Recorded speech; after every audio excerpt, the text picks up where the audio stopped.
Hello, YouTube. Welcome back to the channel, and we're back at it with a little more speed chain casting, or whatever the terminology is. This time on a pure faith build. That's right, we're on Faithful Albie. He's turned his life around once more. And so we're going to do a little bit of chain casting, a little bit of speed casting. We are going to be using, of course, the speedy Azure Staff for that tasty cast speed, as well as the Radigan icon to give us that virtual 70 points of dexterity for the speedy casting. And then we're going to trick the game a little bit. So we're going to do some neat things like prime a spell that we want with our catalyst that we want to be cast fast, then we jump, and then we use a little fast spell, cast the spell that we already primed, and bada bing bada boom, they chain together wonderfully. I will show all of them here and now. We prime Theodorix's Magma, we jump Catch Flame into Theodorix's Magma, and it uses the wrong animation and casts very quickly. Isn't that neat? Isn't that exploitative? And it's a lot of fun, and, well, it makes you a dirty person who's not going to get through the pearly gates of heaven, but you can have a little fun with it. And there are more honest ways to go about it. In my opinion, I think the Theodorix's Magma is the dirtiest of the lot. But I like what you can do with some of these combinations, like watch this Honed Bolt. So we do Catch Flame, instant Honed Bolt into another one, and they're gone. Vaporized. If you're familiar with Honed Bolt in any way, you kind of clutch the catalyst to your chest as you charge the spell, and then you raise your hand in the air to actually, send forth the lightning bolt. But because we're doing this weird sort of animation breaking exploit, we actually swish our hand through the air, kind of like we're casting a glintstone pebble, but it shoots the lightning bolt instantly, which is kind of neat. And you can use it to get the lightning strike ability as well. And the idea is you're laying out the lightning strike beneath your enemy's feet, and then you hit them with a Honed Bolt immediately after. So we're chaining the three spells together. You prime the lightning strike, and then you do a jump Catch Flame into lightning strike, and then immediately move to Honed Bolt to chain cast it afterwards. And the Honed Bolt, the single bolt from the sky, will hopefully hold your enemy in place to be hit by the lightning strike. And if you get it all right, it does very good and tasty damage. And I rather like it. And it's a grueling process, I will say, to learn how to chain cast and be a pure caster all in all, because you're very much centered on getting burst damage down, and you don't really have as much consistent damage. Another pitfall that the build has, I would say, is that it's very easy with these big spells being chain cast together to lose all of your stamina and not be able to roll away or escape, so you need to make sure you're in a fairly safe spot when you do it, not just do it every time it's available. My recommendation for any time you're doing any sort of pure caster build is to have a solid sidearm. And your sidearm doesn't have to be terribly heavy or even have good stat requirements. For faith builds, for instance, if you absolutely don't have any space for weight, but you have a good amount of faith, you can use the Cypherpoda, those silly little punch daggers, right? And then, if you have a little bit of weight to spare, you could use something like the coated swords and make use of that pure faith. And depending on what kind of, or what flavor of pure caster you're using, have a good sidearm to pull out at a moment's notice. Plan your contingency plans. One of mine that I like to have on this particular character, and probably anyone with a faith build, is Wrath of Gold. Wrath of Gold comes out very quickly, and just with minimal space, you can knock everybody off of you. It does good damage, and you can knock people off of cliffs. It's everything you could want. And one thing I started using probably about halfway through filming this was actually the Cypherpoda. I found is a little better to use as my backup weapon than coated swords. It seems everybody knows when somebody pulls out a twin set of coated swords that big damage is on the way. They play a little safer. When you pull out the little Cypherpodas, they underestimate you, and you can still get in some big damage. And I actually kind of like the R2 on the Cypherpoda, the little single punch. Very nice. It's very tasty. I think I utilize it in my second to last clip, so I'll have to keep an eye out for that one in particular. But unfortunately, in this clip we have before you, our little family fun time was ruined by violence once again. I don't know what these boys were thinking of. I don't know if they wanted a gank squad or if they wanted duels or what have you, but fake duels all around. They're both after me now. It seems that our Albinuric head truce has been broken, and they're coming after me. I'm the real Albinuric. I don't know what these posers are all about, but hey, I've talked about before about knowing your map, know where you can escape to, and I love elevators. Elevators can save your life. They can also get you killed. And I don't know what knocks this guy off of this at this moment, whether it be my Gurranq stone or his own unsure footing, but it kills him, and we win the day. Elevators are a great way to escape. And watch this one. It's going to go by fast. But we've already primed the spell, and then with 2 honed bolts in the water, and that guy's gone. He didn't have a whole lot of health, but being able to hit somebody with honed bolt twice in rapid succession without having to worry about the startup, ooh, that is a very wonderful tool to have indeed. Every time I make a build video like this and I learn something more about the game, it gives me more tools I can use, of course. But I'm wondering, what kind of other builds could I stick these tools on? Technically, it's just having an okay amount of faith, and then having the Azure glintstone staff in the offhand and the Radigan icon in one of my slots. And thinking about it that way, you could take a 60 faith warrior, a faith warrior who mostly focuses on weapons, who has a relatively small mana bar, but you could have something like this on them.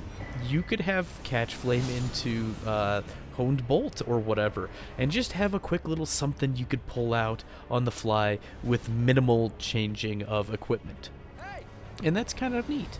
Not the most honest thing for sure, but it might be something I think about doing in the future. At least with the spell combos that are a little less mean. I think the Magma Worm is still the meanest of them, and I said that earlier for sure. But learning to chain cast things is pretty neat. Or at least this interesting exploit of speed casting. There are other spells you can chain cast together that aren't using the exploit, that are far more fair and balanced. Well, maybe not fair and balanced, but aren't using the exploit, and therefore you can feel a little better in your heart of hearts when using them. One such is a Gurranq stone can combo into another Gurranq stone, or a Gurranq stone can combo into a Wrath of Gold. And you can decide how you want to start that off. Some people like to start that with a catch flame, some people like to start that with a whatever the pocket sand gravel stone shotgun throw is called. Some people start it with those. There are others that work better. There are spell combos that don't require any of this silly chain casting thing. And what the chain casting is essentially doing is it's cutting off the startup and getting right to the spell. And depending on the spell, that can make it very deadly. Like you've seen with the Magma Worm spell, for instance, not having to worry about the big old head coming out and channeling that and then it throwing the magma glob, instead going straight to the magma glob being flung at your foe. That's one of the perks of it. And so I would recommend that you get the high casting and you play with it and look up guides and see what other people have done and find out what works well together. Some people like to chain Carrion Slicer into Carrion Greatsword, into Carrion Slicer into Carrion Greatsword again. Kind of a 4-step chain cast that it doesn't require an exploit but can control the area quite effectively. Some people like to hit others with Carrion Piercer immediately after a Carrion Greatsword. Or some people hit with a Slicer into Greatsword to kind of reduce the startup. There's lots of things you can do, both for wizards and for pure faith builds. This guy, though, he was using that filthy sleep axe, and he was trying to get me with it, and his buddy was watching. And I don't know what they were doing. I ran into them one more time later, and it wasn't an interesting clip, but I think they wanted a gank squad. But something about this fella, he wanted a 1v1, and his friend didn't get involved, but they did get involved later. And as you saw, he was trying to do some sort of magma thing like I was capable of doing earlier, but I was successful, whereas he was not. But here's the Cypher Potta to the rescue. It is a wonderful little tool. You can get in and out, trade damage, and if they're lightly armored, you can really make him regret it. And he plinked on his backswing. Did you see that? His backswing plinked off of the little stone wall there, and as a consequence, he wasn't able to sleep me. He might have won that exchange had he made that extra hit. That little, I know people consider the sleep halberd to be the really deadly one, and that's fair. There is a running poke you can do with it, and if people are using the halberd plus the sleep grease, that running poke, oh look at this, sorry, tangent. I get robbed. I break his guard with Wrath of Gold, and I don't even get the crit damage. And as a consequence, that Phantom, he might be overleveled. I don't quite remember. I'll have to keep an eye on the rune acquisition when he perishes to see if he is truly overleveled. But still, that the sleep halberd, or the halberd, the ripple halberd with sleep, a lot of people consider it gross and unfair because you can running poke, and even on ghost hits you can sleep people. And that's true. It's kind of a last resort, in my opinion, to use when people's latency is outside of the realm of reasonability. And the axe, though, the axe deals far more damage if it gets the sleep off. Why? Because you can hit people twice while they're asleep, as opposed to the halberd doesn't, you know, it doesn't swing so fast. So the little axe is better in that respect. So I fear it a little more for different reasons, for the damage aspect. The halberd's easier at getting people to sleep. The axe does more damage when they are asleep. And that guy gave us 6,000 monies, so he probably wasn't too terribly overleveled. I think the average people in my bracket should give me about 4k? I don't quite remember. Anyway, not hugely overleveled. I was mistaken. He just seemed to be pulling off a lot of tricks. But that's okay. Talking about overleveled stuff at meta level. Psh, what's wrong with me? I was just curious. I just wanted to know. It's neat to know those things. I had an appropriate break, so I took a moment and punched in those rune values into a calculator just to find out. The host was around level 138, so my level, and his friend was around level 150. So all in all, good lads, I suppose. Good enough. Sometimes you get impressions from certain people, and it feels like they're over-leveled from time to time. They're not necessarily, but sometimes it's accurate. But look at this poor guy. Ooh, zapped. That's why I included this footage, even though I get munched at the end. I couldn't help it, but there was 2 little spell combos. Oh, and this is the problem with the big spells, is you run out of stamina, and there's nothing you can do about it.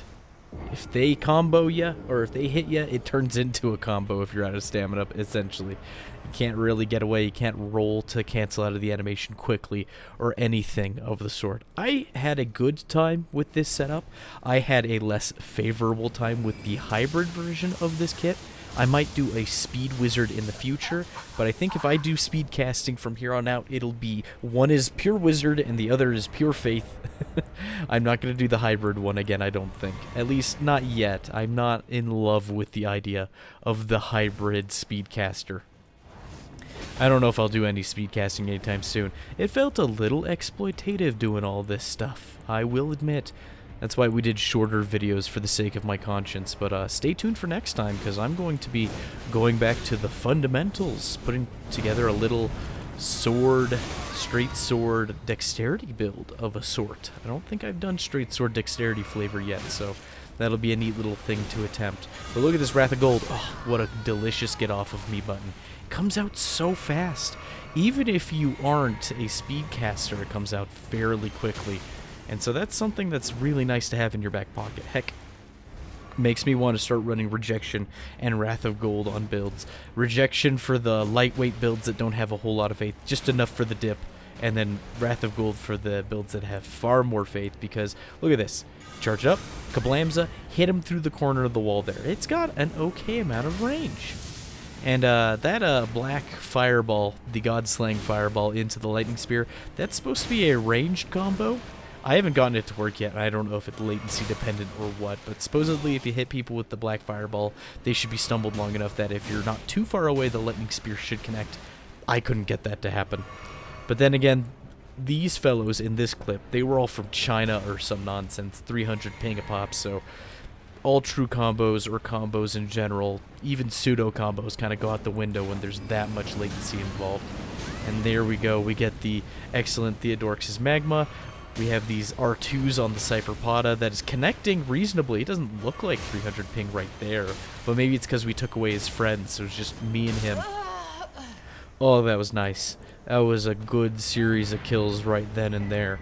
And that was a part of a much longer clip that probably went on for 13 or so minutes of just stalemate after stalemate. So it was a nice, tasty, decisive victory. Felt good. And here's another thing you should keep yourself aware of. Corners. don't get blendered. Tight hallways are scary. Look at this. They get me pinned against the wall. Oh my goodness. Health jumps up and down, and I narrowly escape with my life. But hey, we've talked about Wrath of Gold. It's the get off of me button, isn't it? Gurranq Stone into Wrath of Gold. Big damage. The friend shows up, or sorry, the host shows up, and we pop. And there he goes off the cliff. Thanks for joining me. Enjoy the rest of your day, and I'll see you next time.